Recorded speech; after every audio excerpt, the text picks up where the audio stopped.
The Caldwell Grand Hotel stood at the center of Charlotte, North Carolina, like a crown that the city had grown around over decades. 42 floors of polished glass and dark stone. Its lobby floors were made of white Italian marble that caught the light at certain hours and turned the whole entrance into something resembling the inside of a cathedral.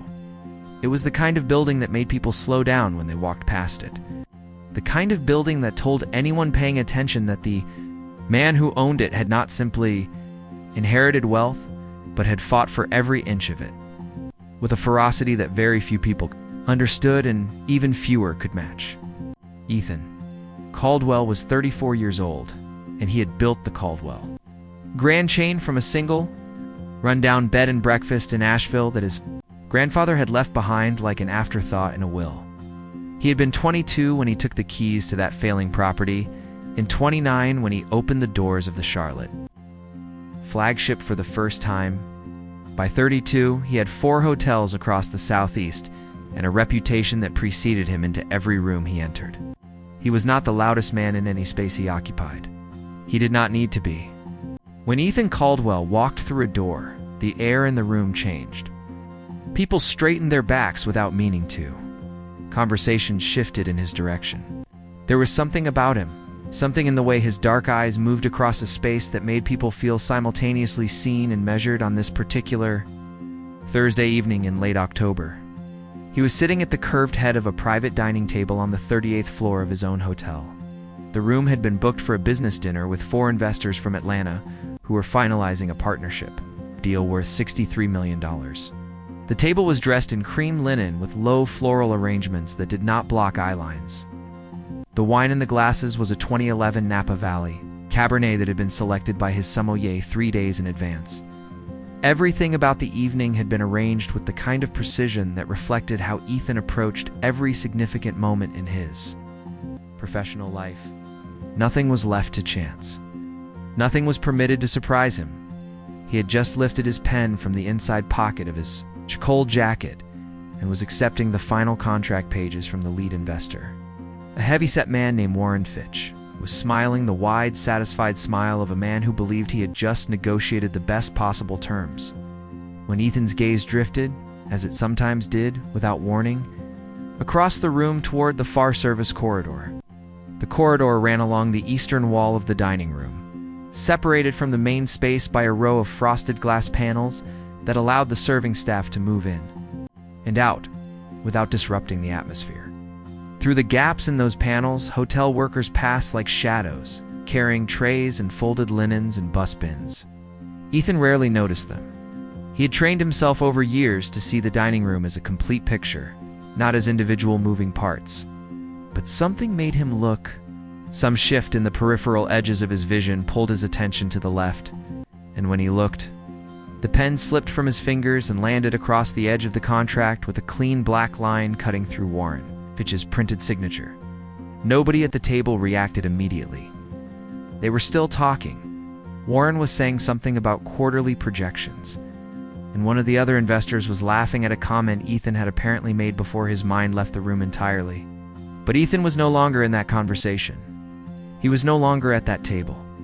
He was no longer, in any meaningful sense, in the building. Because through the gap in the frosted glass, moving slowly along the service corridor, with a cloth draped over one arm and a small spray bottle in her hand, was Lora Vault.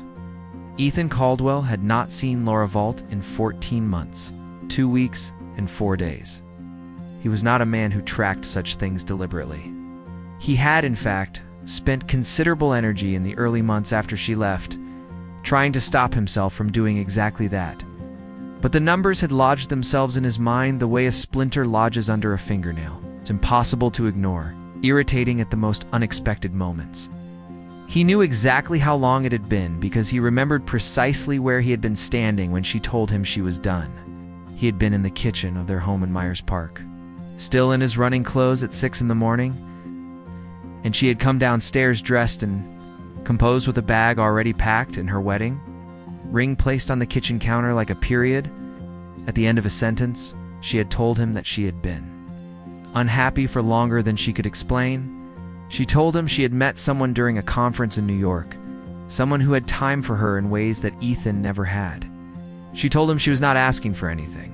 Not the house, not the accounts. Not a single piece of the life they had built together. She just wanted out. And before he could process a single word she had said, she was walking through the front door with her one bag, and the door closed. And the sound of it closing had rearranged something permanent inside him. He had not cried. He had stood in the kitchen for perhaps 40 minutes with his coffee growing cold on the counter, and then he had gone upstairs and showered, and driven to the office and signed 3 contracts before noon. He had told himself that she had shown him exactly who she was, and that he would not grieve for someone who had chosen to leave. He had built the following 14 months into the most professionally productive period of his life. He had opened a new hotel. He had closed 2 acquisition deals. He had been on the cover of a regional business magazine, and none of it had touched the thing that sat in the center of his chest like a stone at the bottom of a lake, cold and permanent and utterly unmovable. Now, she was 20 feet away from him, cleaning the baseboards of his hotel corridor, and she was 8 months pregnant. Ethan's chair pushed back from the table with a sound that cut through Warren Fitch's monologue about quarterly returns. Warren stopped talking. All 4 investors looked up. Ethan was already standing. His expression was unreadable in the way that a locked door is unreadable. You could not tell what was behind it, but you understood instinctively that whatever was there was not intended for you. "Excuse me for one moment," he said, and his voice was perfectly level, kind of level that takes years of practice to produce. He moved across the dining room toward the service corridor entrance. Not quickly, not rushing, because Ethan Caldwell did not run toward things. He pushed open the corridor door and stepped through it, and the change in atmosphere was immediate. The warm light and soft music of the dining room disappeared and was replaced by the flat, fluorescent brightness of a working space. The smell of cleaning products and warm dishwater. The sound of the kitchen further down the hall. Lora was crouching near the baseboard of the far wall, pressing the cloth against a scuff mark with both hands. And the position made visible what her uniform had partially hidden from the dining room side. The white and gray service uniform she wore was standard issue for the hotel's cleaning staff. It was too tight across her midsection. Not because it was the wrong size, but because the midsection of the woman wearing it was 8 months into carrying a child. Her dark hair was pulled back under a clip, and several strands had come loose and were hanging against the side of her neck. Her face, when she sensed the sound of footsteps and turned her head, was thinner than he remembered. The hollows beneath her cheekbones were more pronounced. Her eyes, which had always been her most expressive feature, the kind of eyes that told you exactly what she was thinking even when she was saying nothing, held a color that Ethan could only describe in that first terrible second as exhaustion, wearing the disguise of composure. Before either of them could speak, a voice arrived between them. Vault. The voice belonged to Gerald Perkins, the floor manager for the dining and hospitality level. A compact man with neat gray hair and the manner of someone who had spent so long performing authority that he had forgotten there was a person underneath the performance. He was walking down the corridor toward them from the kitchen direction, clipboard in hand, and his attention was entirely on Lora, as if Ethan were not present. "I told you twice already that this corridor needs to be finished before the dessert service begins," Gerald said, stopping 3 feet from Lora and looking down at her crouched position with visible irritation. "You are moving like you have all the time in the world, and I have guests who are going to need this space clear in 9 minutes. If you cannot keep up with the pace of this floor, I will have to reassign you to a level where the expectations are more manageable for your situation." The way he said "your situation," like it was a polite word for an inconvenient problem, made something hot move through Ethan's chest. Lora rose slowly from her crouch, one hand pressing against her lower back as she straightened. "I understand, Mr. Perkins," she said quietly. "I will be done in 4 minutes." He said 4 minutes 20 minutes ago, Gerald said. Gerald. Ethan's voice was quiet, one word, but it landed in the corridor like a door being closed in someone's face. Gerald turned, and when he registered who was standing behind him, the clipboard lowered several inches on its own. "Mr. Caldwell," Gerald said, his tone completely reorganizing itself. "I apologize. I didn't see you come through. I was just going over service timing with the staff, "I heard what you were doing," Ethan said. He looked at Gerald for 3 full seconds without saying anything else. And those 3 seconds communicated more than a long sentence would have. Gerald's expression did something uncomfortable. "Go check on the dessert service," Ethan said. "I will speak with you about your management approach on this floor tomorrow morning at 8. Gerald left without another word, his footsteps slightly faster than they had been on. The way in, Ethan turned to look at Lora. She was standing against the corridor wall with the cloth still in her hand, and her eyes were doing something he recognized. From years of knowing her, they were working very hard to reveal nothing. She was holding herself still the way a person holds still when they are trying not to be noticed by something dangerous. "Lora," he said. "Ethan." Her voice was steady. Steadier than he expected, and somehow that steadiness made everything worse. He looked at her face for a moment, and then his gaze dropped, not unkindly, but unavoidably, to the clear, visible fact of her pregnancy. He was quiet for a long moment. His jaw moved slightly as if he were doing arithmetic. And then he looked back up at her and asked the question that had been building in him since the moment he saw her through the frosted glass. "Is that baby mine?" The corridor was very quiet. Somewhere down the hall, a dish clattered in the kitchen. The fluorescent light above them hummed. Lora looked at him, and something crossed her face in the space of half a second. A flicker of something enormous and painful, like a light turning on in a window and then going out immediately. And then her expression settled back into stillness. "No," she said. "He is not yours." Ethan studied her face. He studied it the way he studied contracts, looking for the clause that would change everything. He was quiet for what felt like a very long time. "Whose is he?" "A man I met after I left," she said. "It did not work out. I came back to Charlotte because this was the only place I knew, and you ended up working in my hotel." "Did not know it was your hotel when I applied," she said. And this, at least, he believed. He nodded slowly. He straightened the cuff of his jacket with one hand, a small automatic gesture that he made when he was processing something he had not anticipated. Then he looked at her one more time, and when he spoke, his voice was very quiet and very even. "You should not be working this close to your due date," he said. "You look like you haven't slept in a month." "I'm fine," she said. He nodded again. He turned and walked back toward the dining room door. He pushed it open, and the warm light and the sound of the investors' conversation reached back for him. He stepped through. He picked up his pen. He said something smooth and appropriate to Warren Fitch. And the table laughed, and the dinner continued in $63 million. Changed direction on paper before the dessert. Plates were cleared, and the entire time Ethan Caldwell sat at that table with a single thought, turning quietly and relentlessly behind his composed expression. The way a key turns inside a lock, the numbers did not add up. He had walked out of that marriage 14 months ago. The baby she was carrying was 8 months along. The math was not complicated. And her eyes, when she said the word no, had done that thing. That impossible, undeniable thing that her eyes had always done when Lora was telling him something that was not the truth. Before the investors had finished their coffee, Ethan had already sent a single text message to a contact saved in his phone under the name D. Briggs. The message read, "I need everything tonight. The offices of Caldwell. Enterprises occupied the top 3 floors of a glass tower on South Tryon Street, 7 blocks from the hotel. At 2:30 in the morning, the building was empty except for the security guards on the ground floor. And one man on the 40th floor, who had not loosened his tie, had not touched the glass of water his assistant had left on his desk before going home 6 hours ago, and had not once looked at the city spread out below him through the floor-to-ceiling windows, even though on most nights that view was the one thing that reminded him why he had worked as hard as he had for as long as he had. Ethan was standing at the window when Dennis Briggs arrived. He heard the elevator open behind him, and he heard Dennis's steady, unhurried footsteps crossing the marble floor toward the desk. And he heard the particular sound of a thick folder being placed on glass, but he did not turn around immediately.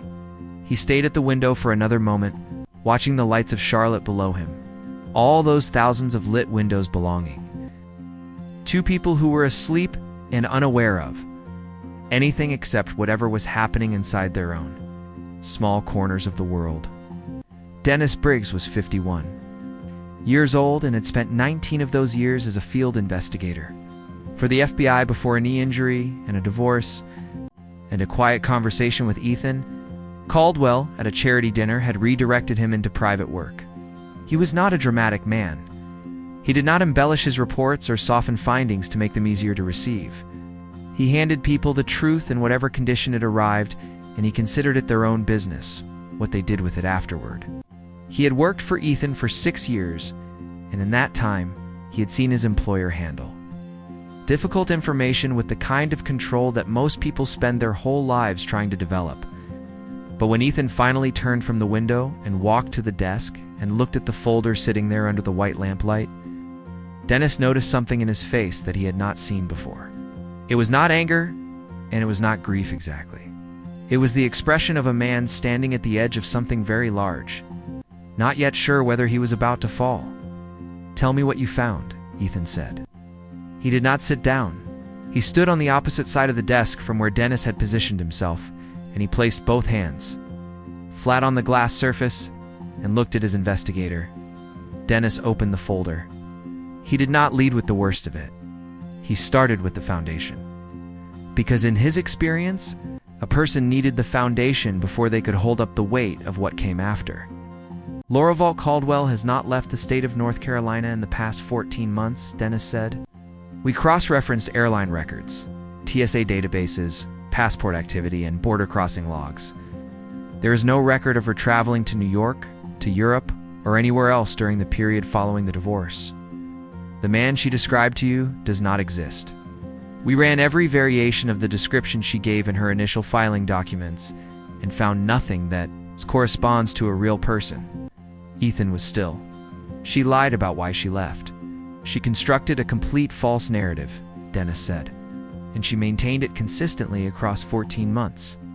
That takes a significant amount of deliberate effort. Why? Ethan said. It was not a question shaped with any particular emotion. It was just the words sitting there. Dennis reached into the folder and slid a set of financial records across the desk. The pages were filled with highlighted transaction lines and account numbers. And even in the flat lamplight, the numbers were legible and organized with Dennis's characteristic precision. 3 days before she filed for divorce, Dennis said, Lora liquidated every personal asset she owned. She sold the gray Audi she drove. She emptied her personal savings account. She sold the jewelry, including the engagement ring. She took designer items to consignment shops in South Charlotte and accepted whatever they offered without negotiating. In 72 hours, she raised approximately $340,000 in cash and liquid transfers. Ethan looked at the highlighted numbers. His expression did not change, but a muscle in his jaw moved once and was still. She left with nothing, Ethan said quietly. She did not touch the joint accounts. She did not ask for anything in the settlement. I thought that meant she was angry. I thought it meant she wanted to make a clean break. She wanted to make a clean break, Dennis said. But not for the reason you believed. He paused for 1 second. The $340,000 was transferred in a single wire to an offshore account, registered to a shell company in the Cayman Islands. It took my contact at Treasury about 4 hours to trace the ownership chain behind that shell company. Look directly at Ethan. The account belongs to Victor Hale. Name arrived in the room like a stone dropped into still water. The ripples moved outward in every direction. Victor Hale had been Ethan's original development partner from the very beginning. The man who had co-signed the first loan on the Asheville property when Ethan was 22 and had no credit history and nothing to offer except a business plan that Victor had described at the time as either visionary or delusional, and he had not been sure which. They had built the first 3 years of the company together. Victor had been at the opening of the Charlotte flagship. He had sat at the table at Ethan's wedding.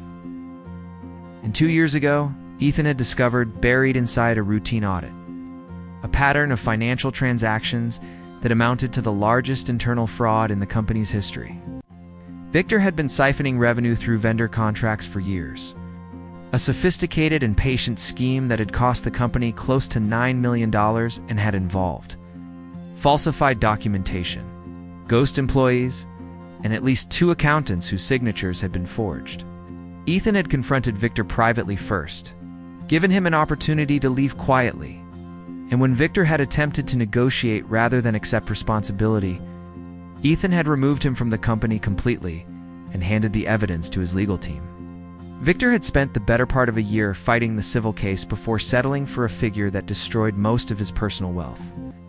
"Victor Hale," Ethan said. His voice was very flat. "After the civil settlement, Holly spent approximately 6 months acquiring something," Dennis said. He pulled another set of documents from the folder. These were copies of what appeared to be financial ledgers, transfer records, and signed statements. "We believe he spent that time and what remained of his money buying fabricated evidence. What he assembled was a document package designed to make it appear that you, not him, were the architect of the original fraud.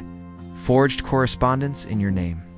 Altered transaction records that placed your signature on the initial authorization documents. 3 paid witnesses whose statements corroborated the false timeline." Ethan straightened slowly. He looked at the documents without touching them. "If that package had been presented to a federal prosecutor," Dennis continued, "you would have been looking at wire fraud, tax evasion, and conspiracy charges. Given the dollar amounts involved, the federal sentencing guidelines would have put you at 15 to 20 years minimum." The room was completely quiet. "He went to Lora," Ethan said. "It was not a question. He already understood the shape of what had happened. He just needed to hear it said so that it became real, approximately 16 months ago.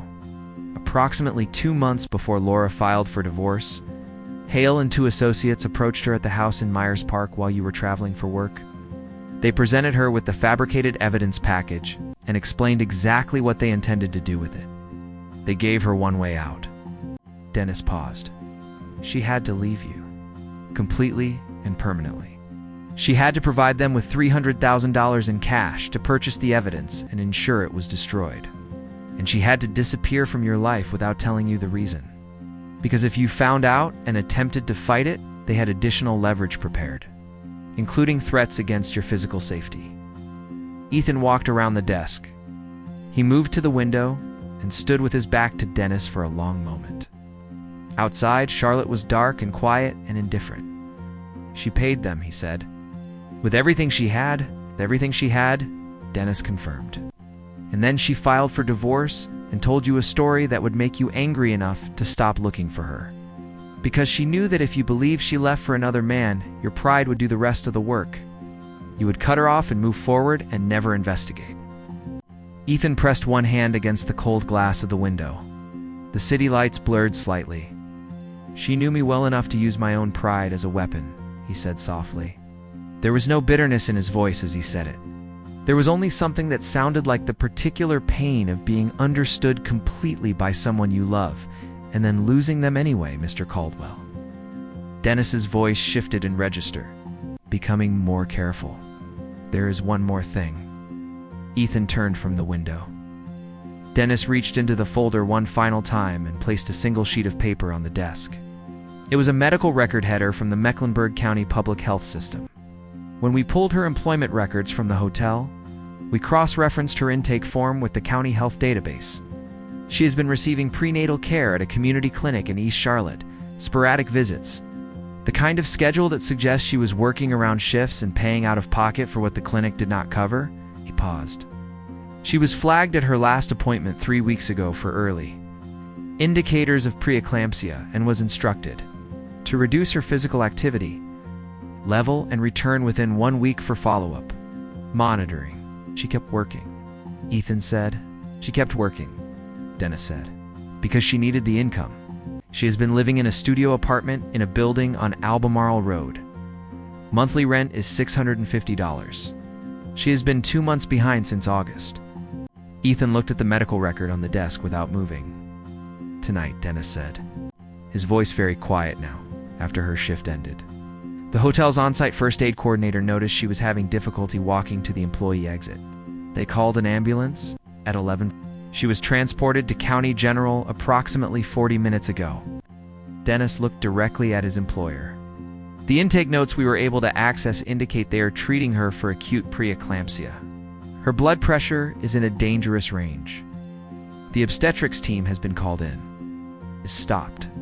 She and the baby are both at risk. The folder was still open on the desk. The financial records and the fabricated evidence copies and the medical forms were all spread across the glass under the lamplight. Ethan looked at all of it for exactly 4 seconds.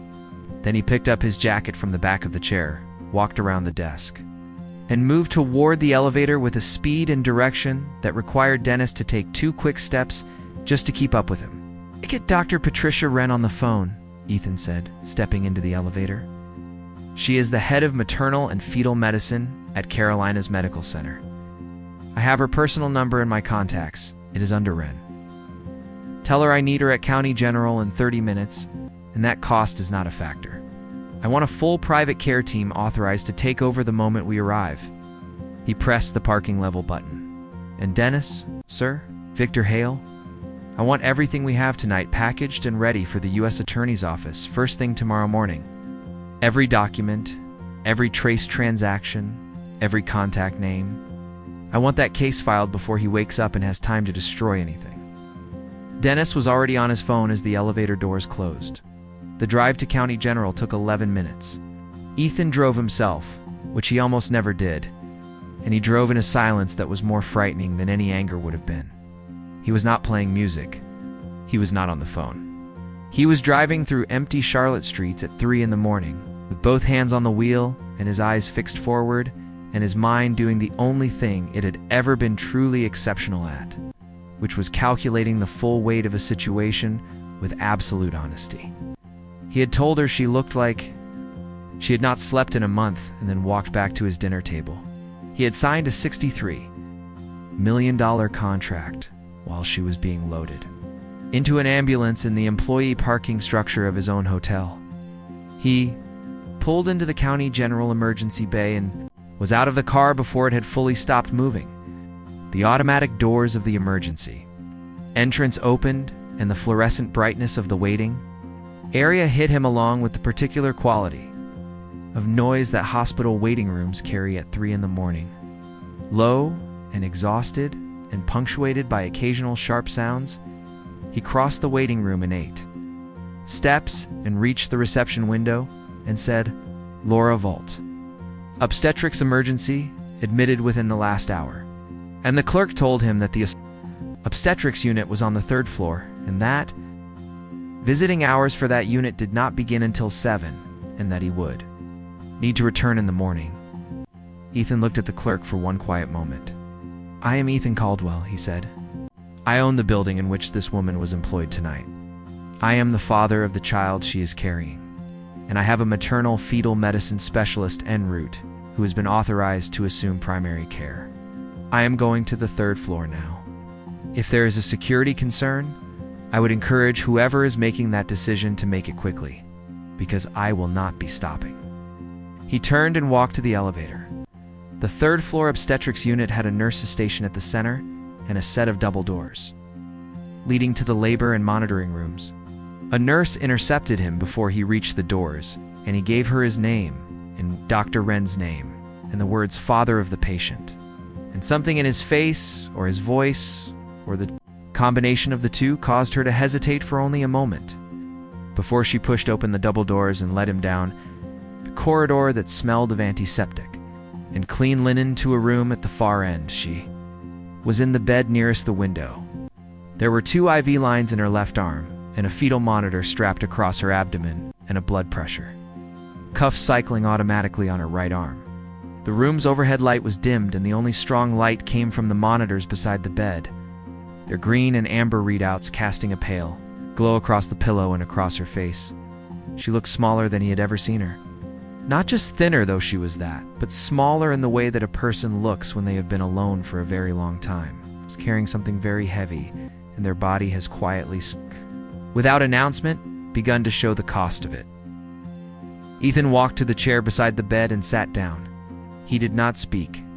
He looked at her face for a long moment, and then he looked at her hands, resting on the blanket beside her. Her hands had always been one of the first things he had noticed about her when they met. She had been a waitress at a restaurant in uptown Charlotte, where he had gone for a business lunch. And she had set a water glass down in front of him with a particular kind of care, making sure the base was fully on the table before she released it. And something about that small, precise gesture had made him look up and then look again. Her hands now were rough in a way they had not been. The skin across her knuckles was dry, and there were small abrasions along the outer edges from cleaning work, and the nails were cut very short and practical. He reached out and placed his hand over hers very gently, not gripping, just covering. Her eyes opened. They found him slowly, the way eyes find a light source in a dark room. And when they focused on his face, they did not show surprise. They showed something more complicated than surprise.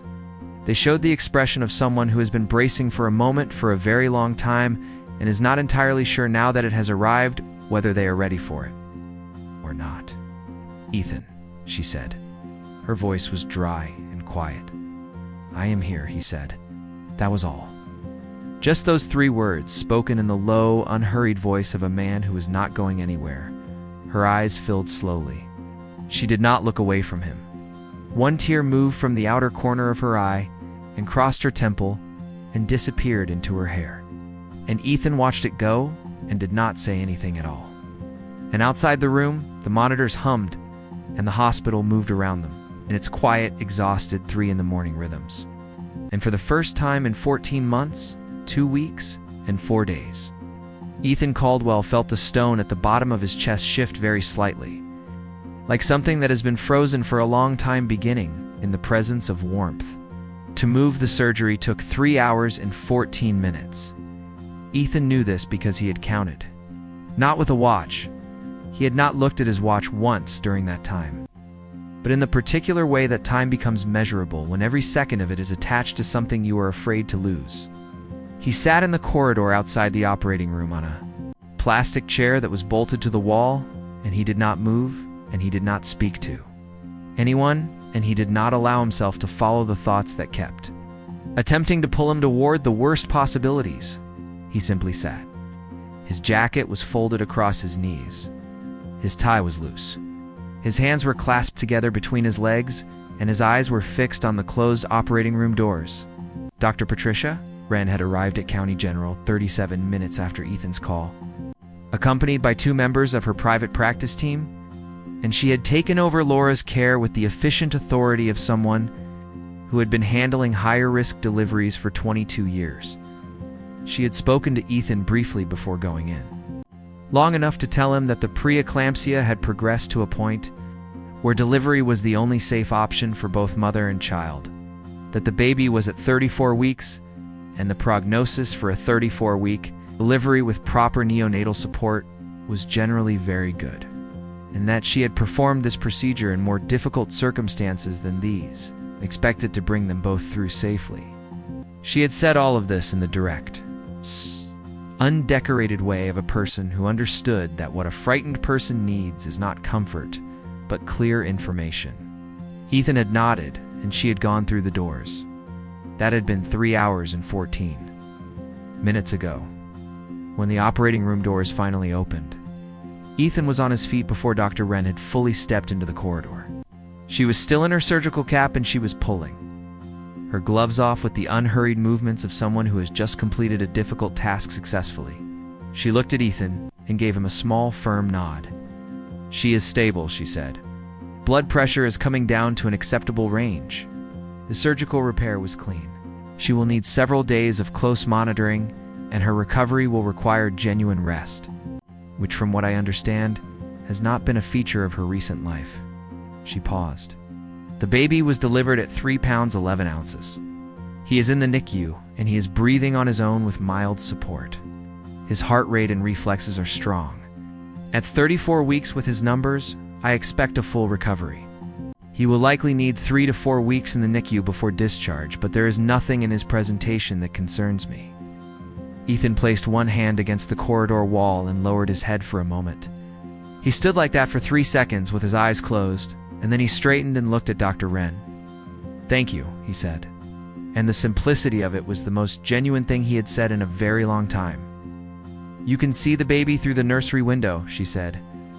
"Lora will be in recovery for another hour before she is moved to a private room. I have arranged the transfer to a private suite as you requested." She looked at him steadily. "She's going to need consistent support during recovery." "Mr. Caldwell? Not just medical?" "Support. She will have it," he said.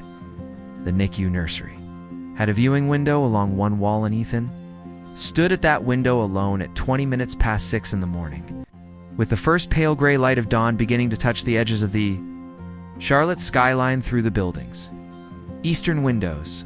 Inside the nursery, among the small isolettes and the soft beeping of monitors, his son lay in a warmed bassinet with a tiny cap on his head and a minuscule oxygen sensor clipped to his foot and both hands curled loosely near his face in the way that very new babies hold their hands, as if they are still not entirely sure what hands are for.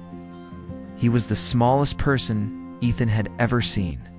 He was also without any logical basis for the feeling, given that they had been in each other's presence for approximately 4 minutes. The most important, Ethan stood at the window for a long time. He did not have words for what was moving through him. He was not a man who generally searched for words for internal experiences. He processed the world through action and decision and forward momentum. But standing at that window, watching his son breathe, watching the tiny chest rise and fall with a reliability that seemed almost miraculous. Given everything that had almost gone differently, Ethan understood with complete clarity that there were before and after moments in a life. Moments that divided everything into what came before them and what came after. And this was one of them. He was still at the window when his phone vibrated in his pocket. He looked at the screen. "Dennis," he answered.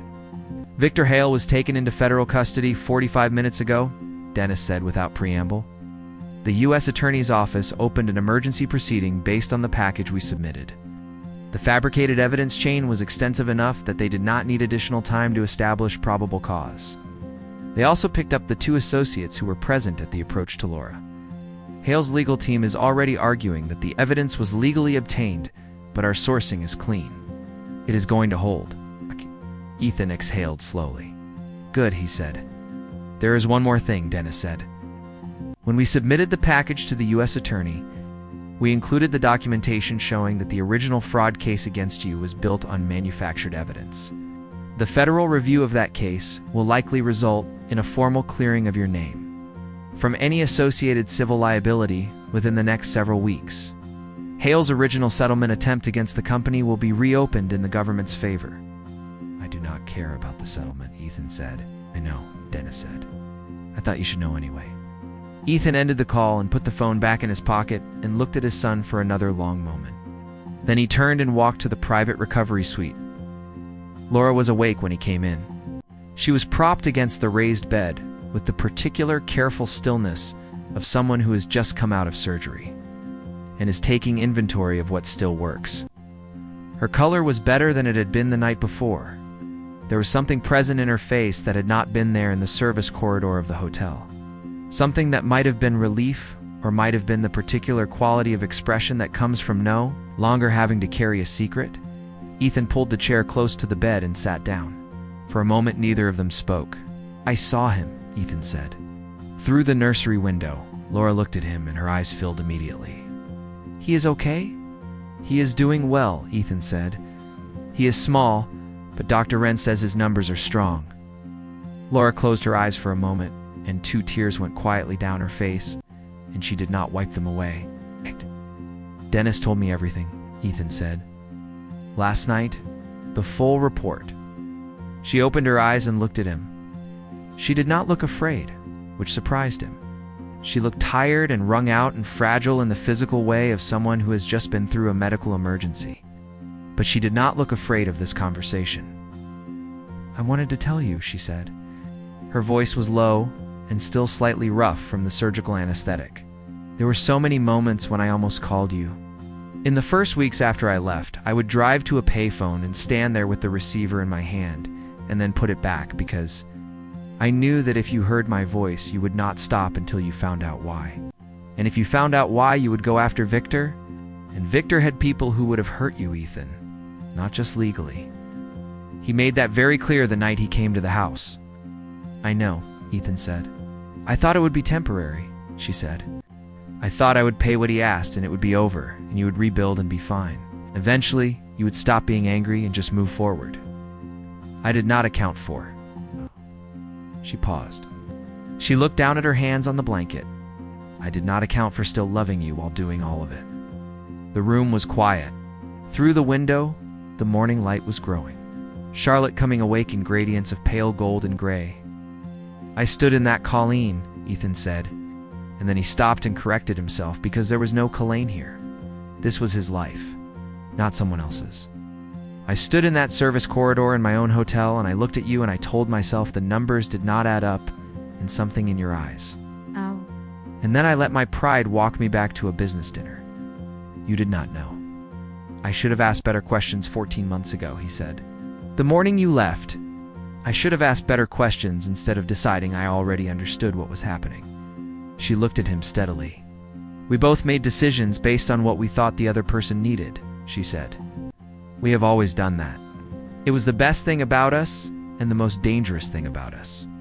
Ethan was quiet for a moment. Then he reached out and covered her hand with his again, the same gesture as the night before, unhurried and careful.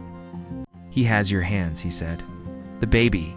I could see it even through the nursery window. The way he holds them. Lora laughed, and it was a small, broken sound that was also genuinely amused. And it was the most beautiful sound Ethan had heard in 14 months and 2 weeks and 4 days. He has your forehead, she said. It is unfortunate for him, Ethan said. She laughed again, and this time it came easier. They sat together in the quiet of the room for a while without needing to fill the silence, which had always been one of the things Ethan had valued most about being with her.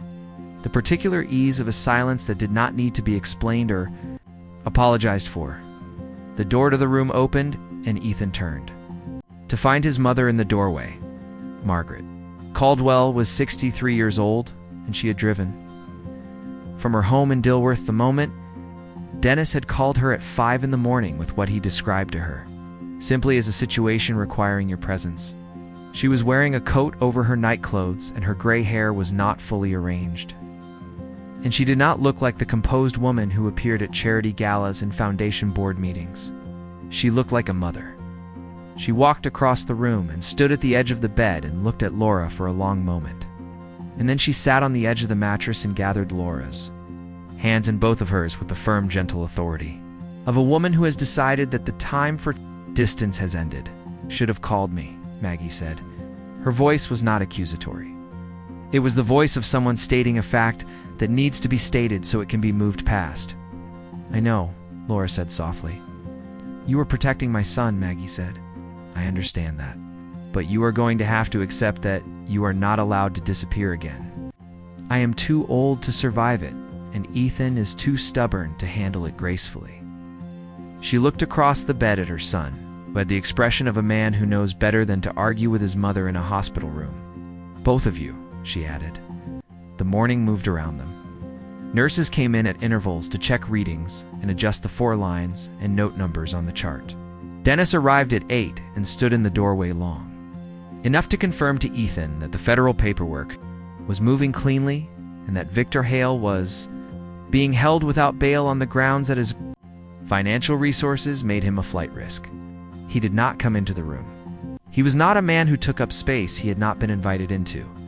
He nodded once at Lora, a small, respectful acknowledgement from one person who has survived difficult circumstances to another. And then he left.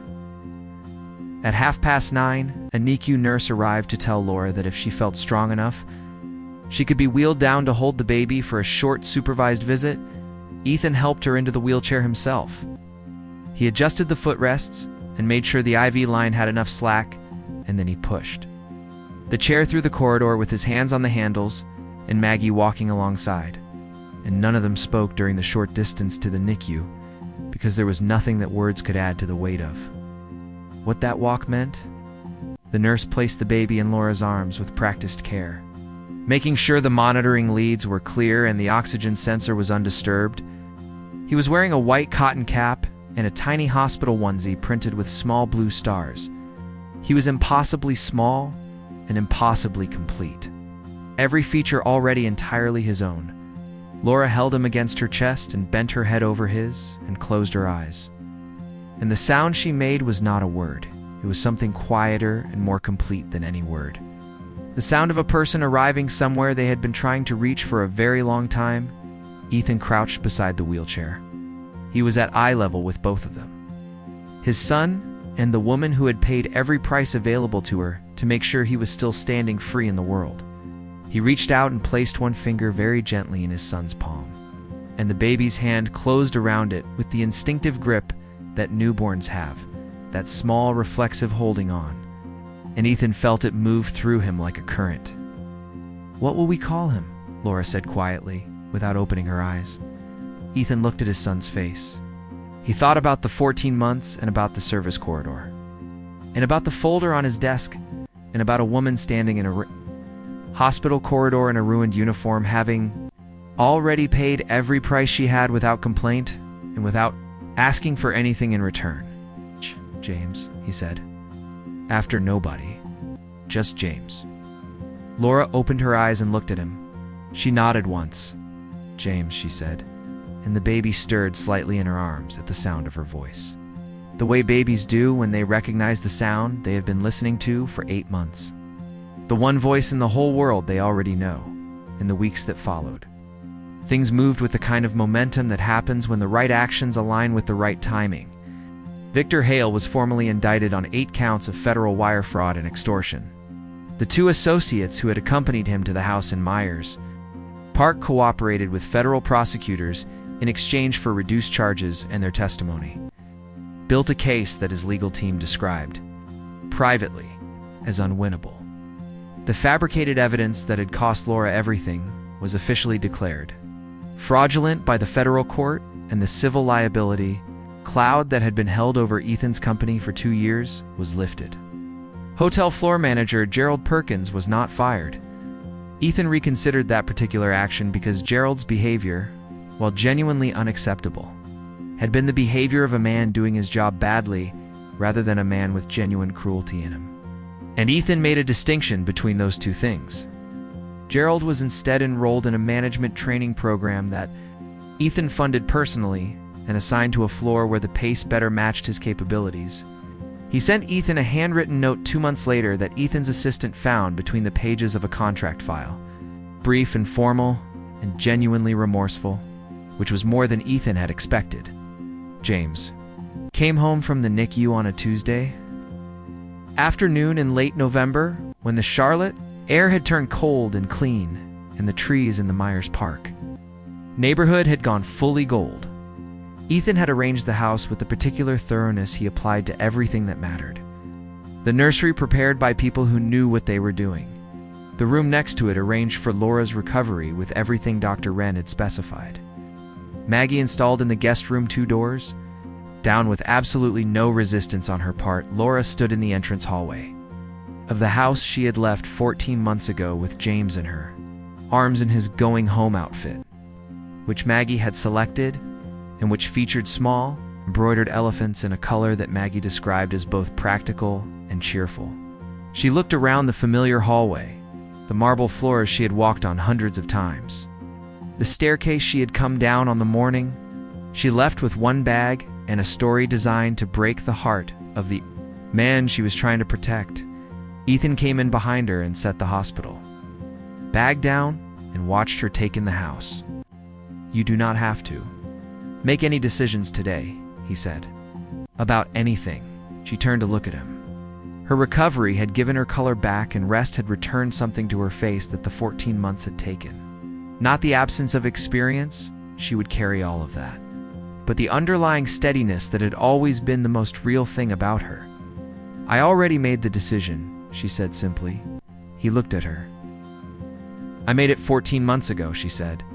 "It just took a very long time to be able to act on it."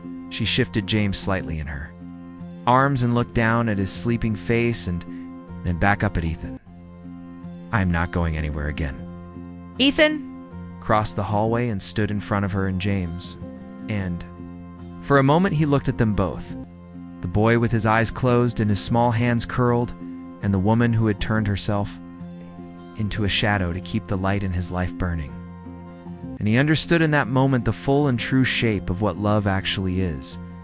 Not the version that demands reciprocity, not the version that keeps score or waits to be sure, but the version that pays every price it has without announcing it. That cleans the baseboards of your hotel in a uniform that does not fit because it has nowhere else to go and cannot tell you why. He leaned forward and pressed his forehead gently against hers, and James slept between them undisturbed, breathing with the easy confidence of someone who has never doubted that they are exactly where they are supposed to be. Outside, Charlotte went about its Thursday afternoon. Traffic moved on Queens Road and someone's dog pulled its leash toward a pile of fallen leaves in a delivery truck. Parked in front of the neighbor's house, and a woman walking past on the sidewalk glanced at the house without, knowing that inside it something that had been broken for 14 months had just quietly and permanently been made whole.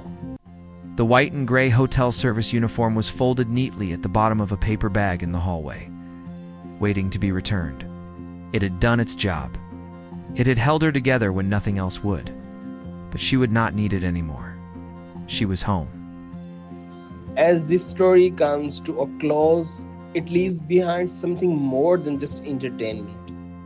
Stories like this often mirror the complicated emotions people face in real life.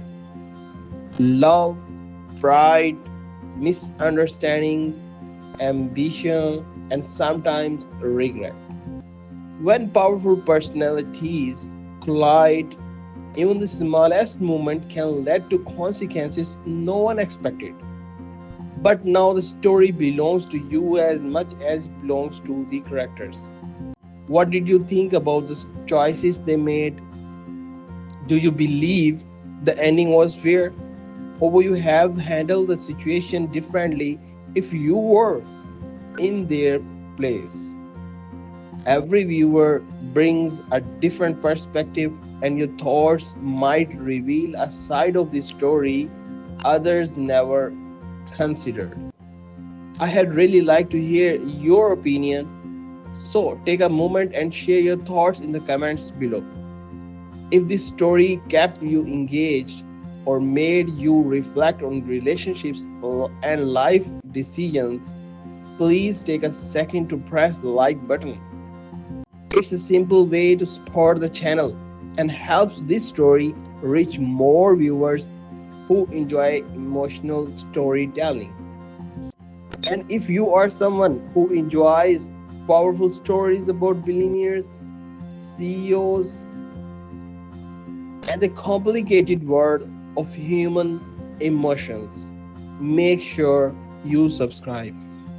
New stories are shared regularly here, each one designed to surprise you, move you, and sometimes even challenge the way you see certain situations. You can also help the channel grow by sharing this channel and sharing this story with someone who enjoys dramatic storytelling. Thank you for watching and for being the part of storytelling journey.